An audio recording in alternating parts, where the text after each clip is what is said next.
Hey everyone, how's it going? Welcome to the You Like That podcast, the first ever podcast on the internet that actively hopes for Patrick Mahomes to live with Jackson Mahomes for the rest of his life. To start today's show off, we're going to be recapping last week's games, just hitting major points and discussing. To start it off, we can talk about any big games you guys want to talk about. The Lions getting their first win. Oh, Danny Campbell, dude, securing one. Feels good that he finally got his first one.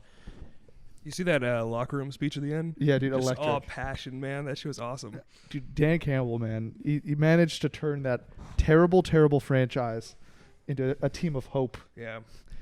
It's be exciting to see what they do in like 2 years from now, where they're at.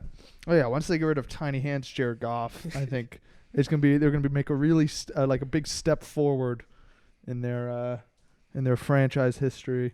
And that game just epitomizes what the Vikings are. You just No, cannot. definitely. Just, You can't beat close. you beat the Packers, Yeah. and you lose to the Lions. I don't know, They man. play up and down to the competition. They have Kirk Cousins for what? Another year after this one, right? Yeah, I think next year is the last year they really are on the hook for his contract. I think they definitely gotta figure out a way out of that. Get Kellen Mond on the field, man. Get Kellen Mond, I start have faith in developing him. the rookie. I have faith in him. I don't know. I feel like this draft class, like I had faith in everyone. Like I was like, wow, this draft class is stacked. I was one of those Mhm. people. It's No. legitimately 6 starters, I think, at this point. I mean, we still have to see Trey Lance, and then Kellen Mond needs to play. But so far, the other 4 guys that were drafted in the first round outside of Trey Lance have looked great. Well, my thing about Trey Lance is he got drafted into the best system, so he really has no excuse to fail. You know what I mean? Yeah. Like Mac Jones and Trey Lance. Mac Jones looks amazing, but you got to remember he's on the Patriots with Bill Belichick. Mm. Trey Lance is on the 49ers, and he can't even hold a starting job. You know? To Jimmy G of all people. Exactly. I feel like he should have just stepped in and been the guy. Honestly, in my opinion. Should have stepped in, stepped up. All right, next up we got Minshew Mania going wild He's back, against baby. the Jets, dude. I have always been pro Gardner Minshew, Mm-hmm. but I'm also pro Jalen Hurts. Yeah. A2 It's a QB tough system. spot. I know. As Tua would say, it's a real pickle. It's a real That's that's how how the cookie crumbles, yeah. man. I think going forward they should definitely. I think they should stick with Jalen Hurts. I think Jalen Hurts makes that team way more explosive, but they can definitely trade Gardner Minshew somewhere. I feel like. I don't know. I think with Gardner Minshew, you can run the ball because the offensive line and the running backs that you have just fine. Mhm. Like Jalen Hurts makes it better, but you do it fine enough with the guys that you have. But Gardner Minshew is clearly the better passer of the two. And I think it just makes the offense more complete, and the defense is pretty good, played well. They're a little soft, but at least they seem like a more complete football team with Minshew at quarterback. So you would stick with Minshew, get rid of Hurts? I think I'd ride out Minshew for the year. I- Because think about it. Think about how the Jags have looked with Yeah. Trevor Lawrence, how the Jets offense has looked with Zach Wilson. And, rightfully you say, okay, well, the situation they're in is not good. They still look good, but the situation is not. Yeah. And the offense looks bad. Gardner Minshew made the Jags offense look serviceable and fine, where it wasn't a glaring issue like it is now. Mm-hmm. I mean, think about how much different it is now compared to it was a year ago or 2 years ago. I think he seems like he could be a legit, like, low end, but still a starter. I think they're both pretty serviceable starters. I think they can't go wrong with who they choose to keep, but I think both of them definitely deserve a starting job somewhere. Oh, yeah. I definitely think that they could also get like a solid pick for either of them. Yeah. I mean, the fact that the Jags got rid of him for a 6th Yeah. is crazy. Like, but are you telling me like the Panthers or the Broncos wouldn't trade for either Gardner Minshew or Jalen Hurts? I think it's just going to fall into the draft, like who the Panthers go after in the draft, honestly. I think he guess. could be a Ryan Fitzpatrick type situation where if he gets enough playing time, a team like the Washington football team who has a Mhm. good roster will go, okay, we'll take him for now and possibly make the playoffs. Speaking of the Washington football team, coming up short or beating the Raiders. Raiders, baby. Me and Luca were actually in Buffalo Wild Wings when that game was going on, surrounded by Raiders fans, just actively rooting against the team. Just every time something would go wrong, I would just look at him and be like, Raiders. No, but then right as the game ended, Yeah. Exodus. Yeah. all those sad saps of Raider fans just walking at it at the same time. It was fucking awesome. I've been watching ESPN and Fox Sports, and no one wants to say it, but I'll say it. John Gruden can coach. This team is not the same at all. Yeah, morally questionable. Yeah. Coaching ability, just wow. A really impressive team that he built, and he had him playing well. And then Henry Ruggs Just had to. finally was playing like not a bust, and you know You let it get to his head, dude. He Yeah. thought he was untouchable. He's a fast receiver, and he likes to go fast. What can I say? He loves speed. All right, next up, we got the Ravens losing on a 2-point conversion to the Steelers, which hurt. I think why it hurt so much is I don't hate the call. You know what I mean? It's Yeah. a good call. I get it. It's like, do we really want to go into overtime when we can just end the game here? But I do think they could have they definitely would have won in overtime. I mean, it depends. I think if they had the ball, they could have. Mhm. But I mean, at that point, it's like both of your starting corners are out. Marcus Peters is out in the offseason. Yeah. But your whole team seems to be falling apart. You have Lamar Jackson at quarterback. You drew up a great play. He just barely missed Mark Andrews. Yeah. And I mean, that's a play where I think 9 times out of 10, he's going to convert that pass and score and you win the game. It just didn't work out. But I didn't mind the call. I think more than anything, it just is difficult for the Ravens because at this point, you're not going to make a playoff run. And so it's like you're just kind of stuck treading water right now. I think I stand by this. I've been saying this. If the Ravens win that division, John Harbaugh deserves to be in the talks for Coach of the Year. Think about all the injuries they've had all year long.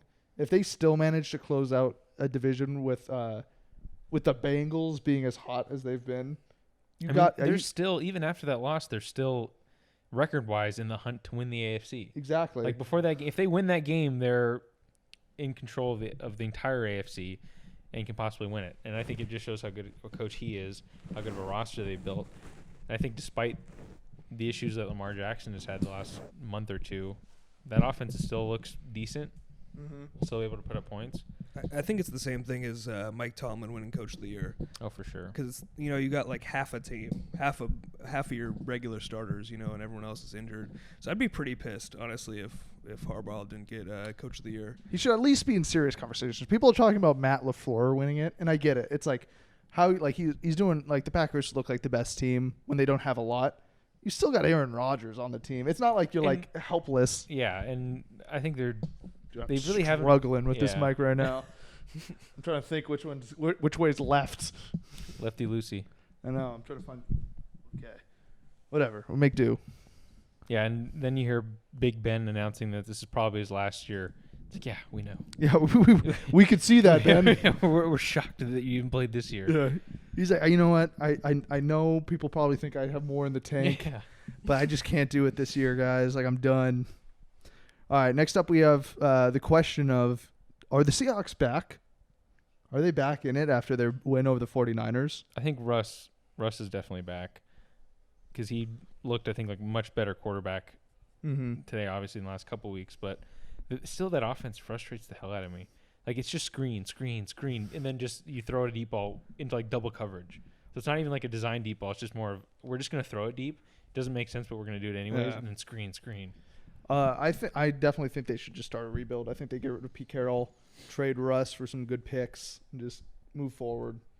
Because you're not making any serious moves towards winning the Super Bowl with that team. Yeah, and you look at the moves that they've made to build the team they have now. It's like 2 first-round picks for a safety, more picks for Quandre Diggs from the Lions, a safety. You're paying Bobby Wagner, a linebacker. It's like those are like the positions that you don't really put that much attention to. It's like cornerback, terrible. Defensive line, terrible. Offensive line, terrible. Exactly. All right, and lastly, we have the Patriots-Bills in the most electric, not electric game. Yeah, definitely. To That's ever exactly grace the field. That's exactly how I describe that. Insane weather conditions. No passing from the Patriots. Mac Jones still great passer rating somehow. 14-10. Any thoughts on that game? It's exactly what Micah Hyde said. He was Yeah. like, we gave up one run. If they don't give up that run, it's 10-7, and that's like the only big play in the game. Did you hear Sean McDermott talking about it after how he was so vehemently pointing out that he didn't get outcoached by Bill Belichick? But while talking about it, he was admitting that he got outcoached. I think with 50-mile-an-hour winds and that kind of weather, it's all coaching. Yeah, Like, there's no talent anywhere that can take over in that game. It's just purely how you coach the game. Yeah, is Sean McDermott trying to say Bill Belichick in those weather conditions lucked out? They threw 3 passes Yeah. and 1. Like, at some point, they're not going to throw it, and yet they still moved it on you and controlled the game. Exactly. But I think that has been the best weather condition for football I've ever seen. Not like in the actuality of, wow, what a good day for football, but more as in the fact that it's like that's what I want to see for winter football. I want to see snow. I want to see wind. Yeah, it's like that. Was it Eagles-Lions game? LaShawn Oh, McCoy yeah, had, yeah. 4 Back in the day, the touchdowns. blizzard. So, anyways, moving on to the news going around the league. Give me a second as I look for any sort of news going around the league. Actually, I got one. Go ahead. Go How nuts. long do you guys think Mike Zimmer's a coach? Like how Ooh. much time is on that? I think this is it. I think this is the last year. Yeah, I don't know how you like. You guys were looked at as like, oh, they might win the NFC North this year, and to fail as badly as they have this year and just let down all expectations. The most frustrating part is that, like, Zimmer's a defensive coach, and the defense is just kind of whatever. Yeah, And then you have Justin Jefferson, you have Adam Thielen, you have Dalvin Cook, you have a who, I mean, good he's offensive injured line. now, but You have the one who shall not be named at quarterback. And Honestly, though, just to defend this podcast name, he puts up good numbers. yeah, Like, but he's got a like, great. I think he's the most safe quarterback. The in the difference league. is that, like, in that Bengals-Chargers game with Justin Herbert, he throws that, like, 60-yard laser across the field to Guyton in the end zone for a touchdown.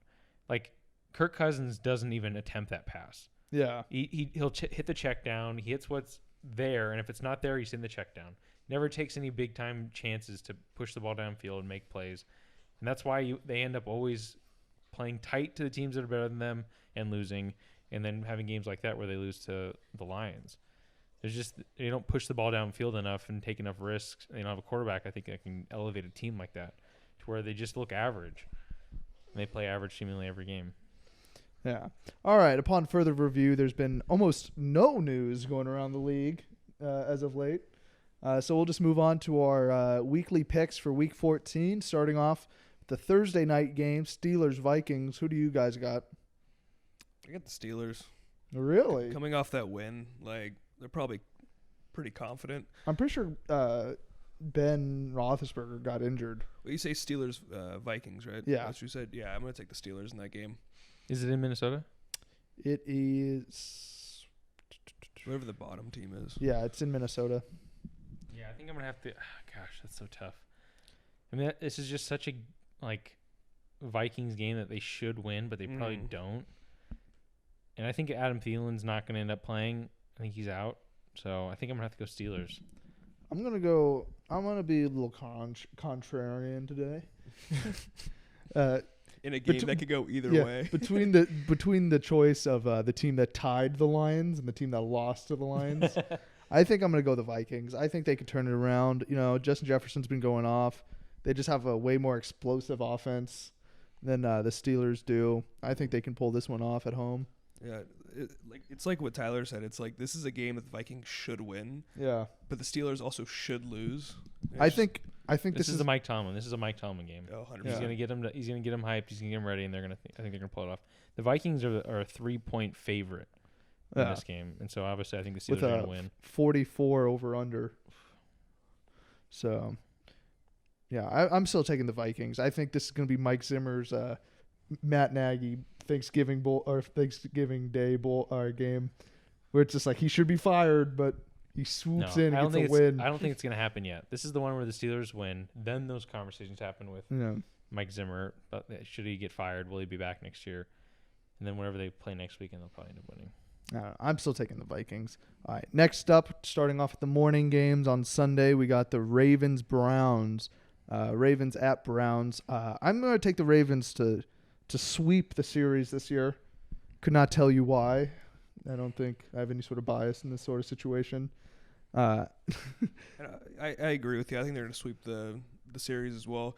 I just don't think the Browns have anything going for them. Yeah, you know, they've suffered from a lot of injuries this year. They lost Odell. They've kind of just like really underwhelmed this entire year. I could see them winning. I mean, they are currently the favorites at 2.5. But I'm still going to take the Ravens. I think that John Harbaugh is going to outcoach Stefanski. You know what's funny? This year was the AFC North was the best year, or is the best division that never happened. Yeah, Like, think about it. With all definitely. the injuries going through it, like, this could have been such an electric division this year. Well, they got Ben Roethlisberger a little late. Yeah. I think Baker Mayfield didn't quite get to where everyone wanted him to. But he's also been dealing with injuries. That's true. The Bengals are playing amazing. And by the way, I'm taking the Browns to win this game. Are you really? I think coming off a bye week, I think they'll at least be a little bit more healthy and be all right. I still think that they're going to be able to run the ball with Kareem Hunt and Nick Chubb. Mm-hmm. And I just think that this is where the Ravens start to drop some games down the stretch. Just too many injuries, and I just don't think it can happen for them. All right, that's fair. Next up, we got the Jags-Titans. I'm going to take the Titans on this one, even though I think Ryan Tannehill is nothing without Derrick Henry. And A.J. Brown. And A.J. Julio Jones. Titans are a 9-point favorite. That is wild. Do we know if – I mean, I know A.J. Brown's on IR. Is it Julio Jones also out? I know he's been out, but is he still going to be out? I believe so. He's just a random show up. Like, he just shows up just random. He's a part-timer for the Titans. He's a volunteer for the team. You know what? Actually, I could see the Jags taking this one. I'm gonna change my mind. I could see the Jags winning this one. So I'm going to take the Titans to win, but I think the Jags cover. Yeah. I like their defense is pretty good. They stayed in close with their game against the Rams early on, to where at least it was close. But I mean, the Rams just have too much talent, and I don't think the Titans have that much talent. I think they'll pull it away just because they're just a more solid and better coached team. But I could see this being like a 17-13 or a 17-10 kind of game. I just don't think I don't know what they have. There's no real like depth of that team right now. Yeah. They have guys who've never played in NFL before starting right now. Next up, we have another divisional game: the Raiders-Chiefs. Raiders at Chiefs. Chiefs being the favorite by 9.5. The over/under is 48.5. I'm gonna take. I hate to. You know what? No, dude. Go Raiders. No, Go Raiders, dude. Traitor. I can't root for the Chiefs, man. I just can't do it. This isn't rooting. Like, honestly, I think the Chiefs are gonna win this game. What was the spread? 9.5. You said. Yeah. I think I'm gonna take the spread. And what was the over/under? 48.5. Yeah. I'm gonna go under though. I'm gonna go under on the spread. I think it's 24-10. I'm gonna stay with the Raiders. I think they can slip this win out. I think the Chiefs' offense hasn't looked very good this year. They've been bailed out by their defense, who is randomly getting into shape like halfway through the season. I think the defense is good. I don't think it's as good as they've been playing. I mean, they get the Cowboys without like 3 starters on offense. Yeah. They got the Packers without Aaron Rodgers. They just haven't played a great schedule so far, and the defenses look better. But I'm definitely going to take the Chiefs. I just think that without John Gruden and without Henry Ruggs, this team is just not the same. You're forgetting they got Hunter Renfrow. Yeah, that's true. Is Darren Waller out? No, he's questionable. He's questionable. I only know that from fantasy football. I do think if Darren Waller plays, it's going to be tight. Yeah. But I think if Darren Waller doesn't play, it's going to be a 27-10 game. All right. Next up, we got the Saints-Jets at Jets, with the Saints being the favorited by 5, over under 43. I'm going to take the Jets on this one. I think the Saints are just so injured this year, and I think the Jets are going to get another win. I'm going to take the Saints. I think there's just, even with all the injuries, there's still no part of that roster no part of the Jets roster that's better than the Saints. Trevor Siemian and Zach Wilson. I mean, at this point, they're kind of even. Is Taysom Hill going to play, though? No, Taysom, I think he got injured, didn't he? Well, I know he hurt his finger, but I don't know if he was going to be officially ruled out. But, I mean, if he's out, then I still think it's going to be a close game. It'll be a low-scoring game, but I'm going to take the Saints. And if anyone is in New Jersey at the time, tickets are as low as $21. Ooh, I think you'd let's probably pay for that flight. You'd probably spend more money on beer at that game than you 100%. would the tickets. That's Jets football. That's Jets football for you. I'm going to take the Jets. I think they pull this one out. I think the Saints are just slightly better than what the Jets have to offer, so I'm going to go with the Saints on this one. All right. Next up, we got the Cowboys at the football team. The Cowboys are favorited by 4 with the over-under of 48. I'm going to take the Cowboys on this one. I think that offense is just so explosive. Even though Taylor Heineke's out here keeping the football team in games and winning, I want the football team to win because I'd love Taylor Heineke. He's my guy. But I'm definitely going Cowboys on it. I like the way the football team is playing, and I think they match up well with them defensively. Their secondary is playing really well. The front seven's okay this year, not as good as it should have been, but I think they match up well with them. But I think the Cowboys, similar to last week, kind of win an ugly, kind of just lower scoring game for them, not just easy points. But I think the Cowboys pull it off. I also see the Cowboys pulling this one off, and I think it's going to be like 23-13 or some weird score like that.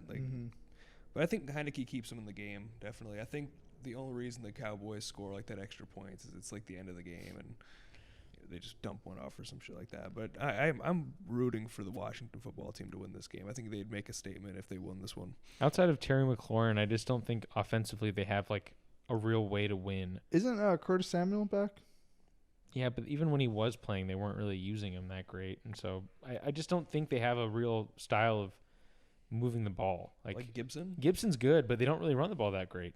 Like, they'll try, but it's not like they actually can move it that well. And then Taylor Heineke's really good, but I don't think their scheme on offense helps him, like, put up numbers and actually produce. It's more of like, okay, we're okay at running, we're okay at passing, and then hopefully the defense just keeps it really close.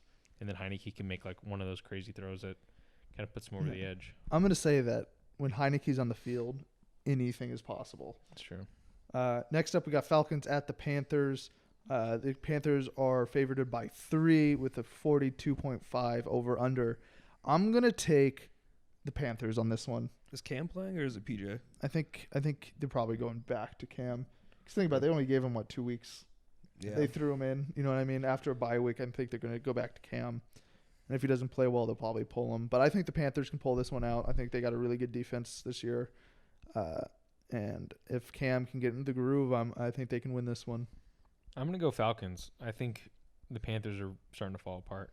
Entering the year, I thought they'd make a push for that 7th seed in the NFC, but, I mean, after firing Joe Brady, it just seems like this is just kind of all crumbling apart, and I think Cam Newton he's washed, and I just don't think it's going to happen for him. I think the Falcons kind of get it done. Yeah, plus Cordero Patterson's been just a monster this year. Saving my fantasy team. But I'm going to go with the Falcons. I think any team that starts Cam Newton just immediately drops off the face of the earth, in my opinion. Well, now Cam Newton. If P.J. Walker plays, I would take the Panthers, but I don't know. What do you think the chances are that they go back to Sam Darnold? Jesus, man, they got 3 options. I didn't even think of that. Yeah, but I think Sam Darnold's done for the year. You think so? Yeah. Like injury or like they're Injury. just like, oh, really? Yeah, he's done for the year. He has a fracture in his shoulder blade. Oh, Jesus Christ. Okay, so low is what I'm hearing. Yeah. The chances are low. All right, next up we got the Seahawks at the Texans. I'm going to go Seahawks. It's pretty easy. They're favored by 7.5. I think this one should be a pretty easy pick. The Texans just haven't – they've been competitive in certain spots, but I just don't think they're going to be able to compete with the Seahawks. Yeah, I think this is one where they try to throttle the Texans. I actually think it may be a decently competitive game just because, again, the Seahawks are one of those teams that they just kind of play to their competition no matter what. But I think they pull it off, and this is one where they win, and everyone's going to be asking, have they got to figure it out? Are the Seahawks back? Do they keep Pete Carroll? Do they try and keep this thing together? By the way, tickets for this game, $14. Wow. It's in Houston, I'm and guessing. that's Texans football. That's Texans football for you. All right, now moving on to the afternoon games. We got the Lions at the Broncos. The Broncos are favored by 8. I'm going to say the Lions. What'd you say? I would have loved to know what you thought about that game. Oh, yeah, totally. What was the last game? Oh, did you not give your opinion? I thought we just were all unanimously keep going, agreed. keep going. I thought we were all unanimously agreed Seattle. It's cool. We got a chemistry going. Yeah. Hey, it's awesome. Hey, guys. Well, who do you think's going to win? Oh, yeah, we're all in agreement. Yeah, okay. So we got the Lions at the Broncos. Broncos being 8-point favorites. I'm going to take the Lions on this one. I think they keep the momentum alive, and I think they pull this one out. I don't think Teddy Bridgewater's looking great whatsoever. I think the Lions busted their load. I think that they're going to get absolutely smashed. They get throttled. Yeah, I think they gave it everything they got. They're obviously going to be pumped, but in Denver, I think don't think they can pull it off. I don't know. I think the Lions win this one as well. You know, I don't hear much about Broncos football, and I don't go out of my way to like watch the Broncos, so I really have no idea what's going on. But That's I'm going Teddy Bridgewater Lions. football. That's Teddy it. Bridgewater. Bridgewater. Just don't care. Silent assassin, man. All right, moving on. We got the Giants at the Chargers. The Chargers are 10.5 point favorites. I'm gonna take the Chargers on this one. I think they're very inconsistent, but I can't see them being inconsistent enough to lose to this Giants team. I think if Daniel Jones is playing, I think the Giants keep it close. I think it's actually going to probably be a good game to watch, but I agree. I think the Chargers have hopefully at least got it figured out a little bit. I like Brandon Staley. I think he leans a little bit too much into the analytics, which I think is what causes that massive swing. Is there's no real like nuance to it with him, where he tries just to make the right decision, and they at least rely on their talent. I just think they're so aggressive with the analytics that at least these massive swings where they either blow a team out or they just look like they can't get it together. Yeah, I'm going to also take the Chargers on this one. I don't know. If Daniel Jones does play, I feel like this is a game that the Chargers could charger. Where they could just fuck it up, or like they have a lead and it just dissipates slowly through the rest of the game. Well, you know what I've realized, which is really weird this year, is that Brandon Staley is a defensive-minded coach, but the Chargers' defense has been the problem. Yeah. Like, I don't know if maybe he just kind of gave up on defense and is mainly focusing on offense, which is what it seems like this year. But I think he knows that based on the roster they have, like, they don't really have much of a choice but to rely on the offense. I mean, I like Derwin James a lot and Joey Bosa, but other than that, like, it's sort of a weak roster. They can't stop the run, and I just don't think they have, like, the cornerback play. And I don't think, other than Joey Bosa, I don't think they have someone else that can get after the quarterback. mm-hmm. And so they got to rely on Justin Herbert to kind of get it done. Next up, we have the 49ers at the Bengals, with the Bengals being 1 point favorites. I'm going to have to agree and go with the Bengals. I think, although they're just as inconsistent as the Chargers, I think they're going to catch heat this game and go off. Yeah, I'm going to take the Bengals to win. I think it would be close if Deebo Samuel is going to play. I know he's questionable. It's sort of 50-50 on whether or not he's going to play this game. But if Deebo Samuel plays, I bet they keep it close. I just think the Bengals are kind of just playing at a different level than the 49ers. I think they caught a little bit of heat going forward, but I think the Bengals are tough enough to where they're not going to let them just run on the ball on them like that. Yeah, I also have the Bengals winning this game, but, I mean, if the 49ers can come in healthy, I think this might be the most entertaining game of the week, in my opinion. Really? Yeah, because I think, I don't know, I just think these are two weirdly close teams. Well, you know, so you think it's going to be the most entertaining game of the week? Yeah. Brings me to the next game, Bills-Bucks, with the Bucks being 3 point favorites. You just shat on your opinion right there. Yeah, On this one. I think the Bucks blow them out. You think the Bucks blow? It's not going to be an interesting game. No, I genuinely don't think it's going to be an interesting game. I think the Bucks win by like 14. Really? Yeah. I mean, the Bills have looked kind of shaky, and the Bucks are just continuing to be the Bucks. So that's why What's the over-under on this game? Bucks by 3. Yeah, but what's the over-under? Oh, over-under 52.5. I think this is going to be a really high-scoring game. Yeah. I think this is going to be a 35-31 kind of game, because the Bills can throw it, and the Bucks can't stop you from throwing it. And I think the Bills without Tre'Davious White, I think that defense is just not going to be the same. So I think a high-scoring game, but I think the Bucks can kind of get it done. They're going to control it. They can at least run the ball. I think they're a little more efficient on offense, but I think it's going to be a great game. Yeah, I think I'm going to take the Bucks on this one. I think they're a more complete team than the Bills are, and it's hard to root against Tom Brady, especially at home in the heat. Yeah, and Carlton Davis is back. Sean Murphy-Bunting is back. Mm-hmm. Jamel Dean has been playing really well, so the secondary is at least healthy, which means it'll be at least competent, but I think it'll be just enough to kind of get it done for him at home. Also, tickets are as low as $222. Wow, Put that in perspective with the $14 coming out of Houston. Luca, who do you have winning? Which game is this? The Bills-Bucks. I said the Bucks. Oh, you said the Bucks? I think the Bucks win by like 14. It's going to be high scoring, but I do think the Bucks win by like a 2-possession amount. Also, I think the Bucks have a way better run game than the Bills do. Well, the Bills have no run game. I mean, Yeah. 50-mile-an-hour winds, and we're still throwing it.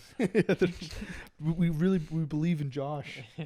All right, next up we Isn't have that weird that like the two biggest quarterbacks like that everyone wants on their team, their name is Patrick and Josh? Patrick and Josh. No, if you just look at any football player and just call them by their first name, like look at the Bucks. It's like, whoa, Tom goes deep to Mike. Yeah. Like, oh, here comes Antonio. Throws the ball over the middle to Chris. Yeah. Yeah. Or like there goes Rob. Leonard. There goes there goes Josh across the center to Stephon. All right, now we have the Sunday night game, Bears-Packers, with the Packers being 12.5-point favorites. Keep in mind here, Jordan Love is on the COVID list. Ooh. So that does, if that does sway your opinion, Aaron Rodgers does have that toe injury. And Andy Dalton's playing, I heard. I believe Andy Dalton is playing. Oh man. This is going to be an absolute blowout. Like this is going to be a 6-31, I think is that going to be the final score. Actually comes pretty close to the over-under, which is 43.5. Yeah, it's pretty good. I should be setting lines. Yeah, actually, it turns out the Bears just blow them out. Oh shit! I'm gonna take the Packers on this one. Oh, a little slip up there. I'm gonna take the Packers on this one. I think they're just gonna absolutely throttle them. I think it's gonna be one of those games. There. I think it's gonna be one of those games where the Bears fan base just gets humiliated. Yeah, this is where the Matt Nagy firing kind of catches steam again, because this is where Matt LaFleur at least shows that he can coach a football team decent, and Aaron Rodgers, I think, is going to be their daddy. As he said, he owns them. Yeah. Is it in Chicago or is it in Lambeau? It is in Lambeau. Okay, Yeah, that's going to be dude, so I bad. couldn't tell you how many points the Packers are going to score. It's going to be a slaughter. Aaron Rodgers is going to run in the end zone and be like, I own them. Yeah. Are you not entertained? I'm a Duo City guy. Yeah. I really hope that Aaron Rodgers like secretly somehow buys a piece of the Bears. Yeah, Like just ends up literally. buying a piece. All right, next up we have the Monday night game, Rams at Cardinals, a rematch. Cardinals are 3-point favorites with the over-under of 51.5. I think this is going to be a great game. I'd feel conflicted by it because whenever I see a rematch in the division, within a division, it's like, oh, well, like I don't see the Rams getting crushed again. But at the same time, they just have not looked good. Meanwhile, the Cardinals are out here winning games with Colt McCoy. Yeah. That's very When the Rams were playing well, the Cardinals smoked them in L.A. This time in Arizona, I think the Cardinals pull it off. Were the Cardinals the beginning of the Rams' downfall? I don't know. I think because I can't remember who they played next, but they were still winning games after that. It was just more of like they just absolutely stomped the Bucs, and everyone was super high on them, and then they just kind of dropped that game. But the Cardinals are playing really well. Cliff Kingsbury's probably going to win Coach of the Year. And I think Kyler Murray, if he has a strong... I know. That must hurt over there. Yeah. I think his team's not injured. He probably ends up winning it. And I think Kyler Murray knows that if he has a really strong finish to the year, I think he wins MVP. Because I think Tom Brady's the favorite, and I would give it to him, but I think people are kind of fatigued on Tom Brady playing great a little bit to where they're going to give it to Kyler Murray for the first time winning MVP. Yes, it's definitely just expected coming from Brady. This is the LeBron game effect. Yeah. with Kyler Murray being out for a month. The Cardinals are kind of quietly in the lead in the NFC, and I think this is where Kyler Murray puts up a big game. They beat the Rams. It'll be a good game, but I think they win comfortably, and this is where people start respecting the Cardinals, and Kyler Murray gets that MVP buzz. What's the spread on this game? So it has an over-under of 51.5. Is the spread there? Oh, what the fuck's the spread, man? It's the minus, the favorite. What's the 3 points. 3 points. So Cardinals are a 3-point favorite. Yeah, I think the Cardinals cover that. Yeah, I definitely think the Cardinals win, definitely, especially with a 3-point spread. Yeah, they're gonna cover that. I bet they have like maybe a 13-point lead at the end of the game, and then the Rams kind of come down and score, and then the game's kind of over. On paper, it looked better. Yeah. All right, and that's been episode 1 of the You Like That podcast, the only ever podcast that decided to start towards the end of the season. I hope you guys have enjoyed. We'll see you next week, and we'll see if our picks are right.